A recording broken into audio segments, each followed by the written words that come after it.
Welcome to the question of the day. Today's question is from Ivan in St. Louis.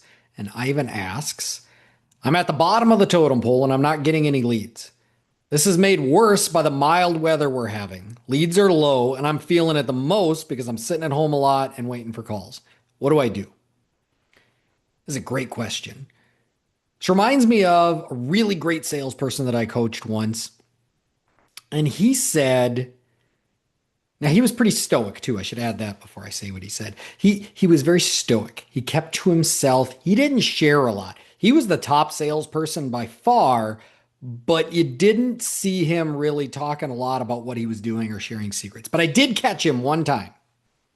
I caught him one time. There was a new salesperson, and he pulled that salesperson aside, and I could hear him just off down the hall where they were. And he told that new salesperson, he said, whatever you're doing, be doing something that makes you money. And then he pointed to some of the other guys on the team and he said, see these guys? They sit at home and they wait for calls. I'm in every morning at the same time making money. So he said, whatever you're doing in this business, be doing something that makes you money. I thought, man, that is like manna from heaven. That is words of wisdom straight from one of the best that's doing it every single day. Now, it sounds like your company is doing right person, right call, where the leads are distributed based on performance. So the highest performers get the leads, get more opportunities. And so when you say you're low on the totem pole, that must mean that your performance is lower, so you're not getting very many leads. And then it's compounded by the fact that it's mild and there's just not a lot of leads to begin with. And I'm going to say right away, that's the way it should be. That is the way you would run a business. And every one of us, if we were running a business, we would do it exactly that way too. It's like a baseball team. Think about a baseball team. Like you have the same nine guys that rotate through the batting order, right? But what if you could change the lineup every inning? That you could always put your best hitters up. You didn't have to wait for them to come up through the lineup again. You could put your best hitters up every inning. You would do that because you would win games if you could do that. Now, we can't do that in baseball, but we can do that in business, and we should do that.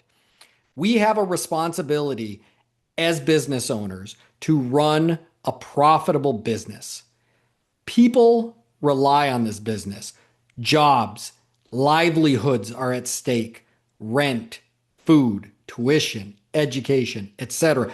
All those things are at stake. We have a responsibility to the people that work for us to make sure we're a profitable business.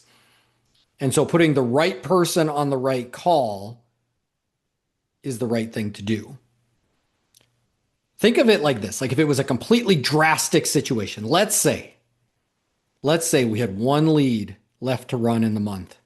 And this one lead was going to make it or break it for us. Like if we don't sell this lead, the business shuts down, everybody loses their jobs, don't know what they're doing.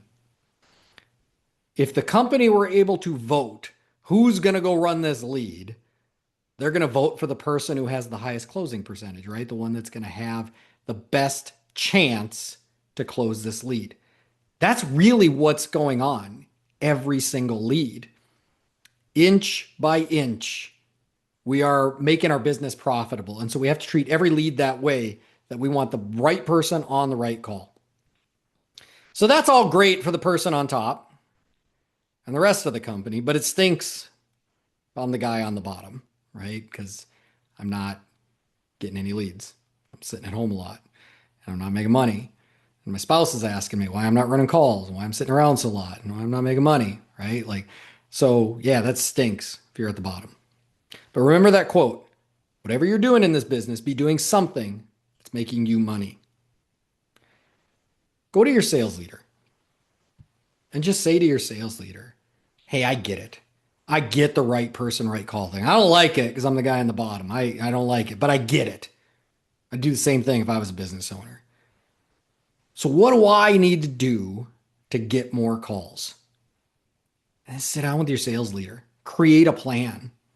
What do I need to do to get more calls? Your sales leader, I can't speak for all sales leaders, but I coach a lot of sales leaders, hundreds or thousands of sales leaders over the years. And I'd bet 99% of them, what they would do is they would take you under their wing and they would put a plan together with you to find success. So go to your sales leader, ask that question. What do I need to do to get more calls?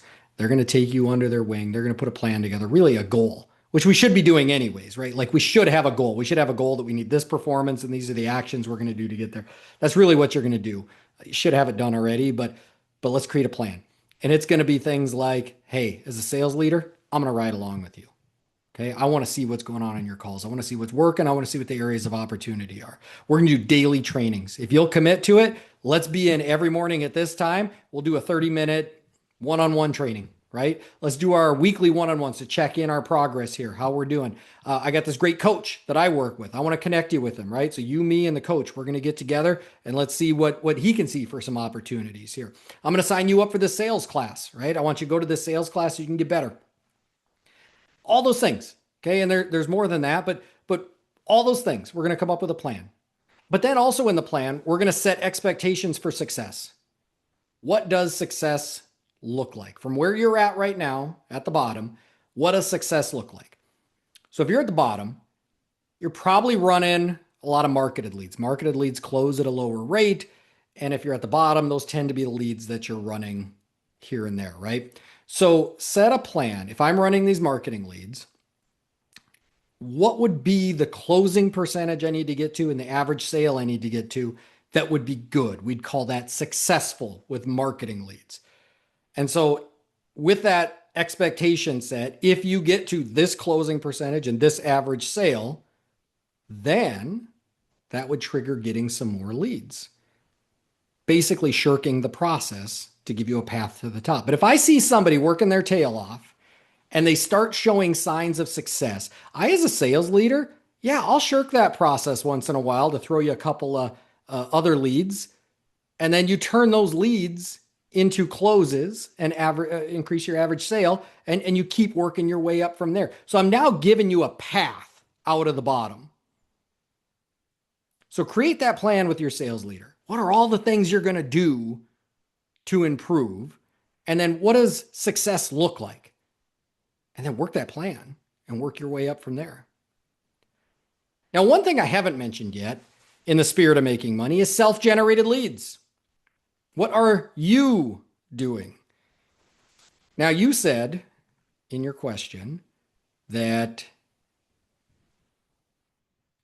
you're sitting at home a lot. Is that making you money? It's not, right? What do you, unless you're doing something with that time that you didn't mention here in the question, but what are you doing? That quote was, whatever you're doing in this business, be sure you're doing something that makes you money. Another quote I'll throw at you. Self-sufficiency is the greatest of all wealth. Take it upon yourself. Generate your own leads. Okay, great. You're not getting any leads from the company. That doesn't stop you from generating your own leads. Self-sufficiency is the greatest of all wealth. Go visit your installations. Check in with your customers. Talk about your referral process. Get Google reviews. Get social media feedback. Create social media to make yourself more aware in the community, right? Knock on doors. Join networking groups. Ride along to learn something. Like, there's all kinds of ways that you can generate your own leads. So go out there and generate your own leads. And as that closing percentage goes up, that's going to help you out of the bottom faster too.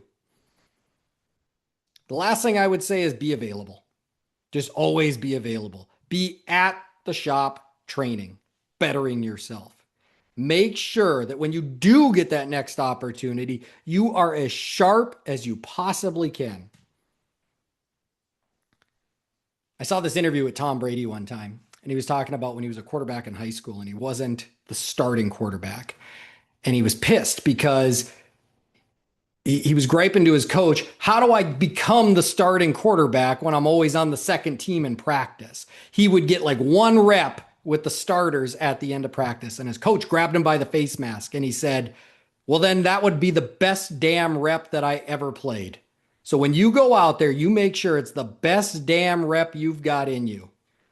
And so Tom Brady took that to heart. He went out there and he made it the best damn rep he ever played. And then eventually he got a second rep and a third rep. And we know the rest of the story, right? but you want to be as sharp as you possibly can. So when you get that opportunity, it's the best opportunity that you've got. The other thing with being available, being at the shop, training yourself, being sharp is that you're available. You're just there.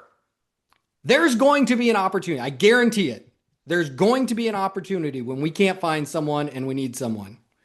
Sales lead coordinator is going to be walking around like, oh, I can't get Joe on the phone. I need this call run. Customer's not available tomorrow. Hey, do you want to run this? And you're there. Because you were there, you got another opportunity. That's your second rep. And then go out there and make it the best rep that you can. Not to mention, when you're there every day, putting in the time, training yourself, you're doing all these things, right? You're working the plan, you're working your tail off. I guarantee you, people around the office, leaders around the office, they're going to see that. They're going to see that. And they're going to throw you a bone once in a while. When there's an opportunity, we want to see somebody succeed. So when there's an opportunity, they're going to throw you a bone. Just like Rudy, the movie Rudy, right? Like he was on the practice squad for Notre Dame for years, right? And because he worked his tail off, he got that opportunity at the end, right? Finally got his chance. So whatever you're doing in this business, be doing something that makes you money. If you're a sales leader listening to this, challenge for you, who on your team can you pull in and do this with? Who could you challenge with this to climb out of the bottom? That's today's question of the day. If you're enjoying question of the day, follow, share, and give a rating. Question of the day is on major streaming platforms. If you're not enjoying question of the day, well, you're not even listening anymore, but keep it to yourself. If you have a question, reach out to me either on social media or email. Both are going to be listed below in the show description. Let's get your questions answered. And if you're a Nexstar member, schedule a call with me. Let's address this one-on-one and get very specific to your situation. I'm Coach Chris. I'll see you tomorrow.